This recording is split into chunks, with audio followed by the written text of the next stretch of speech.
2024 মাধ্যমিকের ফল প্রকাশের পর গোবরডাঙ্গা এবং তৎসংলগ্ন বিদ্যালয়গুলির মধ্যে সর্বোচ্চ নম্বরের তালিকায় প্রথম স্থানে খাটুরা উচ্চ বালিকা বিদ্যালয়ের ছাত্রী প্রমা হালদার, সর্বোচ্চ প্রাপ্ত নাম্বার 668, এবং দ্বিতীয় স্থানে একই বিদ্যালয় থেকে একর্ণা বোস, প্রাপ্ত নাম্বার 667। বিদ্যালয়ের শিক্ষিকা সহ তাদের এই ফল প্রকাশে অত্যন্ত গর্বিত সকলে। সরাসরি আমরা কথা বলে নেব তাদের সঙ্গে। গোবরডাঙ্গার মধ্যে খাটুরা গার্লস সর্বোচ্চ নাম্বার, আমি খুব গর্ববোধ করছি। যদিও আমার আশা ছিল আরও অনেক বেশি। 668 পেয়েছে প্রমা হালদার আর 667 পেয়েছে একর্ণা বোস। এটা যদি গার্জিয়ানদের মত থাকে আমার কিছু বলার নেই, কারণ আমি এটা বিশ্বাস করি না।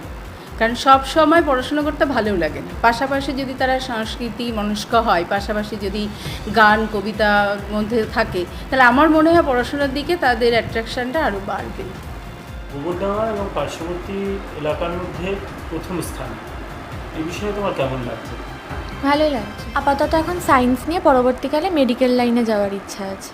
বিদ্যালয়ের টিচাররা তো সবসময় আমার পাশে ছিলেন, ম্যাডামদের পড়ানো আমি সবসময় মন দিয়ে শুনেছি। তাছাড়া যখনই কোনো সমস্যা হতো আমি ওনাদের কাছে যেতাম, ওনারা সবসময় আমায় হেল্প করেছেন।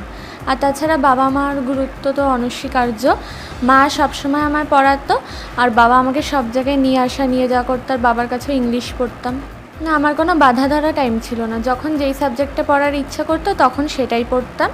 নিয়মিত রোজকারের পড়া রোজকারই করতাম। পরীক্ষার কয়েক মাস আগে 8-10 ঘন্টা পড়েছি। আর কয়েক নাম্বার একটু বেশি পাওয়ার আশা ছিল, কিন্তু কয়েকটা সাবজেক্টে একটু খারাপ হয়ে গেছে। হ্যাঁ, ওরা সবসময় আমায় সাহায্য করেছে। যখনই কোনো জায়গা যদি আমি বুঝতে না পারি ওরা বুঝতে পেরেছে, তবে সেটা ওদের কাছে জানতে চাইলে ওরা আমায় বুঝিয়ে দিত। তাছাড়া কোনো দিন পড়া কামাই হয়ে গেলে ওদের কাছ থেকে আমি সমস্ত নোট পেয়েছি। আর তাছাড়া আমার ছবি আঁকতে ভালো লাগে, গল্পের বই পড়তে ভালো লাগে, আর ভাইয়ের সাথে খেলা করতেও ভালো লাগে। ভাই পড়ার সময় কোনো ডিস্টার্ব করতো না, এমনি সময় করে কিন্তু পড়ার সময় কিছু করে না। প্রমা হালদার। কত পেয়েছো? 668। অ্যাকচুয়ালি মেয়ের এটা প্রথম বড় পরীক্ষা বলা যেতে পারে, এবং জীবনের প্রথম পরীক্ষাতেই যে রেজাল্ট করেছে তাতে বাবা হিসাবে বলতে পারি সত্যি আমি গর্বিত। কারণ প্রত্যেক বাবা মাই চায় তার সন্তানরা ভালো রেজাল্ট করুক, এবং ওর এই রেজাল্টে আমরা খুবই খুশি।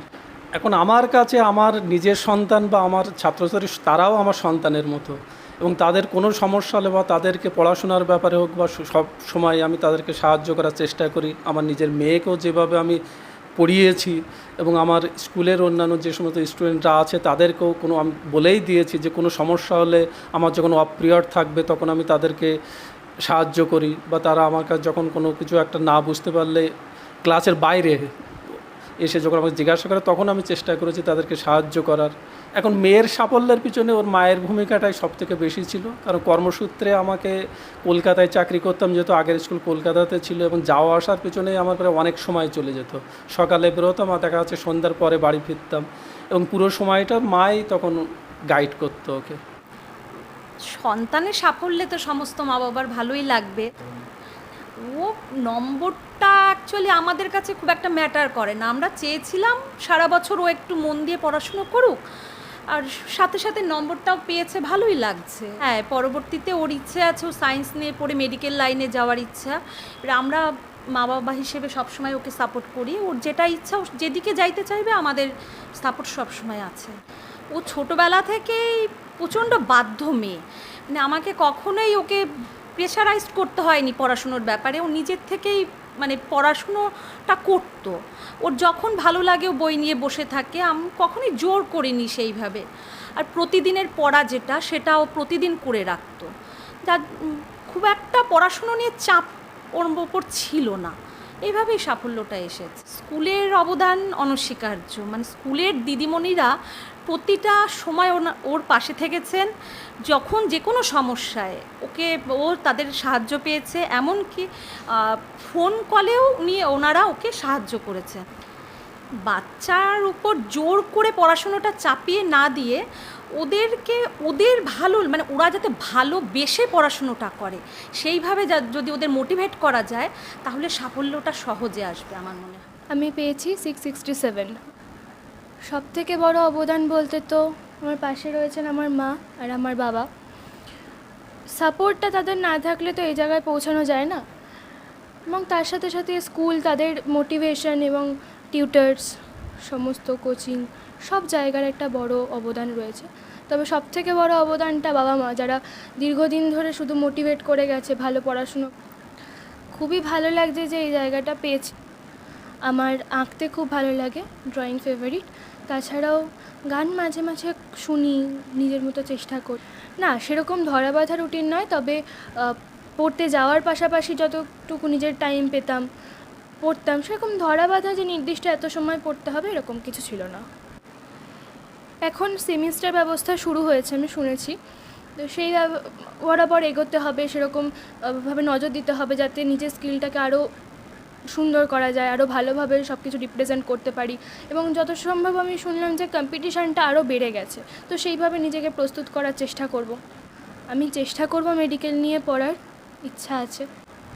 স্কুলের কৃতিত্ব আমি বলে হয়তো আজকে শেষ করতে পারবো না। ম্যাডামদের খুব সহযোগিতা পেয়েছি, তারা এত ভালোবেসে নিজের মেয়ের মতো করে, একজন ছাত্রী নয় একজন মেয়ের মতো করে তারা মোটিভেট করেছে সবসময়। তারা কি শিখিয়েছে, পরীক্ষাগুলো তোমরা কিভাবে দেবে, পরীক্ষার সময় তোমরা কি করবে, প্রত্যেকটা পদক্ষেপ আমাদের তারা সাহায্য করেছে। এবং আমরা মনে করি যে কালচারাল হোক কিংবা পড়াশুনোর দিক যেটাই হোক, সেই ক্ষেত্রেই যতটুকু খাটুয়া গার্লসের মেয়েরা আজকে সফলতা অর্জন করতে পারছে, সেটা তাদের ম্যাডামদের খুব বড় একটা অবদান। আমার প্রিয় ভাই বোনেরা, তাদের আমি একটা কথাই বলবো যে মন দিয়ে পড়াশুনো করো, বড়দের কথা শোনো, তারা যেভাবে মোটিভেট করছে, যেভাবে তোমাদের চালনা করার চেষ্টা করছে, তাদের কথা শুনে এগিয়ে যাও, সফলতা ঠিক পাবেই। কোনো দিন পিছনের দিকে তাকিয়ে দেখো না, ঝুঁকে যেও না, কোনো দিন নেগেটিভ চিন্তাভাবনা করো না, খুব ভালো হবে, সফলতা অর্জন করবে। আমার নাম একর্ণা বোস। পিছনে ফেলা এগিয়ে যাওয়ার না, সামান্য 2-1 নম্বরের ডিফারেন্স, হয়তো সামনের বছর দেখা যাবে এরা এগিয়ে আছে, এটা না। যাই হোক, যে যার মতো করে ভালো করার চেষ্টা করছে, ম্যাক্সিমাম ভালো করার চেষ্টা করছে, যতটা সম্ভব করেছে আর খাটুয়া গার্লসের অনেক কালচারাল উইংসগুলো অনেক বেশি ইমপ্রুভ করেছে। রিসেন্ট কয়েকটা ইন্টারন্যাশনাল কেসে বা ন্যাশনাল কেসে ওরা বেশ ভালো পারফর্ম করেছে দেখেছি। এবং ওদের স্কুল থেকে খুবই সাপোর্ট ছিল, বরাবরই খুব ভালো সাপোর্ট দিয়েছে। এরাও বিভিন্ন প্রোগ্রামের মানে ক্লাস 5 থেকে বিভিন্ন প্রোগ্রামে ওরা অংশগ্রহণ করেছিল। ওদের এই কালচারাল ব্যাপারটা বরাবরই আছে, এখন আরও ইমপ্রুভ করেছে। সাফল্য বলতে তো সাফল্যের তো শিখরের কোনো শেষ নেই, কিন্তু এই সাফল্য ওর কাছে ওর যেটা এক্সপেক্টেড যেটা ছিল মোটামুটি ঠিকই আছে। ওর মনে হচ্ছে একটু হয়তো ভালো হলে ভালো হতো, সেটা স্বাভাবিক, সবসময় একটু ভালো হলে ভালোই হয়। কিন্তু ঠিক আছে, এই যেটা পেয়েছে ওর কাছে এক্সপেক্টেড ছিল মোটামুটি আমাদের কাছে। ওর যেটা যেরকমভাবে চেয়েছে সেইভাবেই করতে হবে, আমি তো জোর করে কিছু বলবো না, ওর যেটা পছন্দ সেইভাবেই করবো। আমার খুবই ভালো লাগছে, আর ও দেখিয়ে দিয়েছে যে মেয়েরাও পিছিয়ে নেই, ছেলেদেরকে পিছনে ফেলে ও এগিয়ে যেতে পেরেছে। এবং যে ফার্স্ট হয়েছে সেও ওদেরই ক্লাস স্কুলের প্রমা হালদার, ও দেখিয়ে দিতে পেরেছে যে মেয়েরাও পিছিয়ে নেই আর কি। আমরা ওকে সবসময় যে পড়ার কথা খুব একটা বলতে হয়েছে তা না, ও নিজের থেকেই পড়তো। তাও আমরা সবসময় যে তুই কীভাবে সমস্ত বইগুলো ভালো করে পড়বে বা পরীক্ষাগুলো সবসময় দিতে বলেছি ভালো করে, এইভাবে ওকে সবসময় গাইড করেছি আমরা। স্কুলের সহযোগিতা কতটা ছিল?